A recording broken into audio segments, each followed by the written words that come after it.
All right, y'all, final drain connections. This is what this video is. We're doing the final drain connections. We've already got the tub installed. Well, installed right now. We're gonna have to fill in this drain, so you'll see me lift that tub up here in a moment, because we're gonna fill this drain with the dirt. We're gonna cover this drain, not fill the drain. We're gonna cover the drain. Here I am doing the connection to get over to the sink area. And the funny part is, once I put it in and put the concrete on it, I realized that I had that in the wrong location, meaning I had decided that I was going to have the drain come out closer to where the finished wall will be. And I ended up putting it out further away.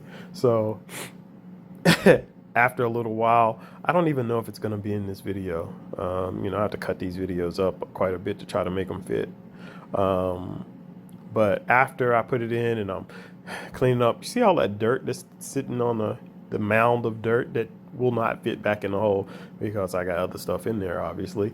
I have to dispose of that. So while I'm cleaning that up and, getting rid of it and taking it out, I notice that something hits me and says, wait, that drain's too far over. So I ended up digging out part of the concrete so I could relocate the drain. I'll relocate the drain in the next video. I haven't done that yet, but because I'm waiting for the concrete to harden.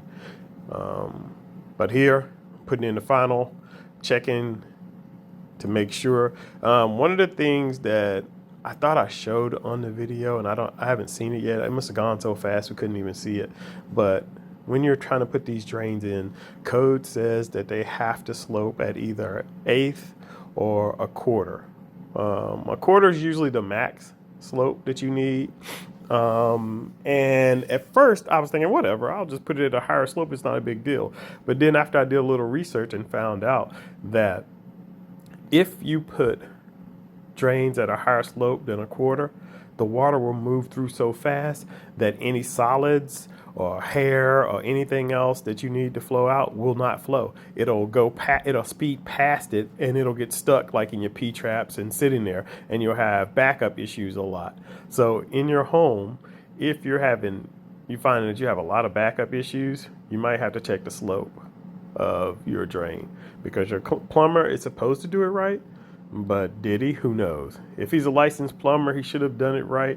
But inspectors don't check every drain, especially for experienced plumbers that they've been around a lot and they trust. They don't do as much detail because they figure those guys know what they're doing.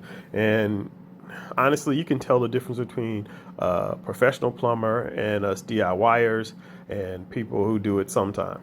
And I'll tell you, one of the easiest ways to tell is how clean those glue areas are. If you look at mine compared to a professional who does this every day, you'll see mine is a little more sloppy than theirs.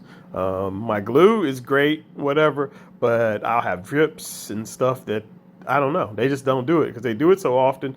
They are smooth with what they do. Also, I found that their lines are beautiful, quite frankly. They're so straight that I wonder how they can do it. Like, man, how do you get it so straight? Even when they're going around a corner, they get it perfectly straight. It's based on experience and exposure. The more you do something, the better you get at it, which is what I've told a lot of people who commented on my videos on here or YouTube or anywhere. They're like, oh, I wish I could do that. You actually can. You're just afraid to try. And if you try, you'll figure out, oh, I can do more than I thought I could. And after you've done it more and more times, it's a little bit easier. I mean, I've done some of this stuff a lot. Some of this stuff is the first time I've done it. I've put in drains, but I usually don't dig through concrete and dirt and then do it. Before I started this, I'll tell you what, this project has taken me over a year to even decide to do it. Because I had a little bit of fear about breaking open that concrete and what I would find. And also, too, the level of work. I mean, like, if you guys saw the level of digging I done after I got the concrete out, first of all, that jackhammer was the only thing I had in the beginning.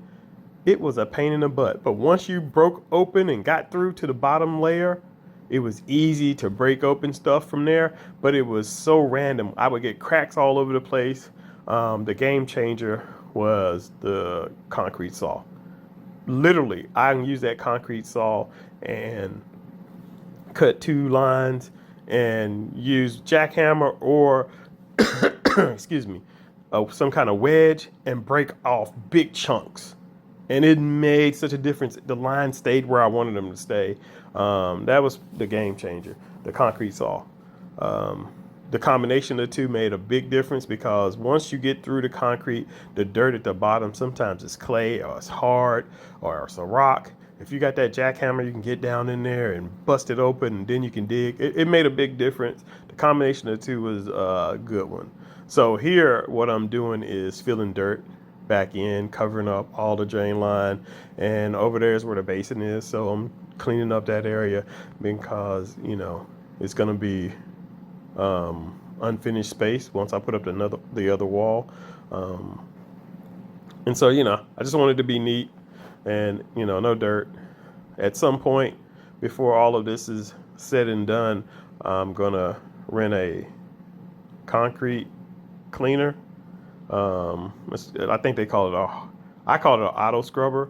But I think they call it a hard floor cleaner, and it's a walk behind machine that you buy. And I just thought about it. I hope that thing is not too heavy. Anyway, because I have to carry it down to the basement.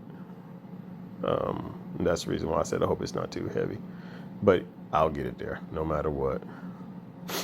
I'm going to use that to clean up the floors because one of the things in your space, and I wanted to talk about this. If you notice, my space is really dirty and it's got a lot of stuff in there. Most of it is the debris, but you should always keep your space clean. This is how people get hurt on job sites, is when they're not clean.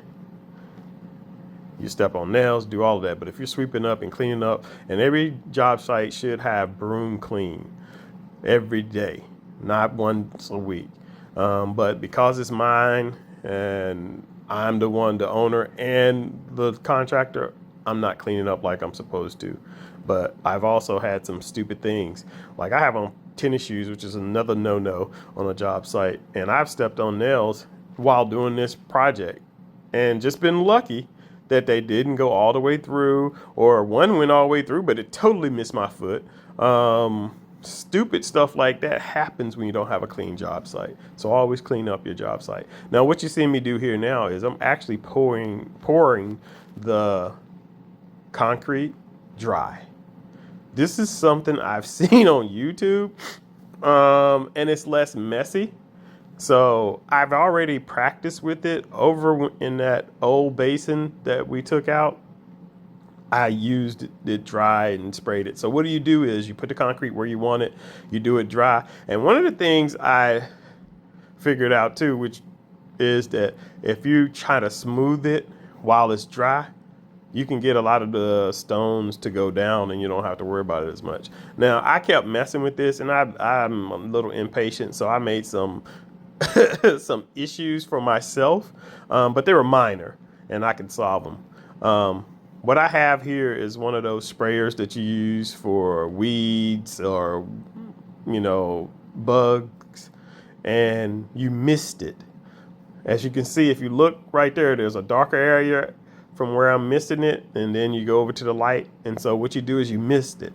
And that's first phase. So you missed it. And what you're supposed to do after that, I think you're supposed to wait an hour until it's hard. And then you come back and you missed it again. But you missed it a little heavier, but you don't go too crazy, because if you go too crazy, what happens is that top surface isn't hard enough to just stay in place and you'll start making divots in it. Quite frankly, I missed this and I think I waited 35 minutes because I'm completely impatient and I just wanted to get this part. And you see here, I come with a bucket. This is 4 times speed. Here I come with a bucket, putting way more down than I need. But what I was smart, and I'm glad I did this, is I didn't fill that bucket up. I just have a little bit of it in there. But when I poured it, I made some divots. And you see I have a tool, a concrete tool, and I'm pressing it down, trying to smooth it out. And here we go. Here's a close-up look at it. It's not terrible. Really, all I need this to be is to be as close to flat as possible, because most of this is going to be covered up with fluorine, and also I have to do leveling compound. So you're not even going to see this phase of it anyway for me.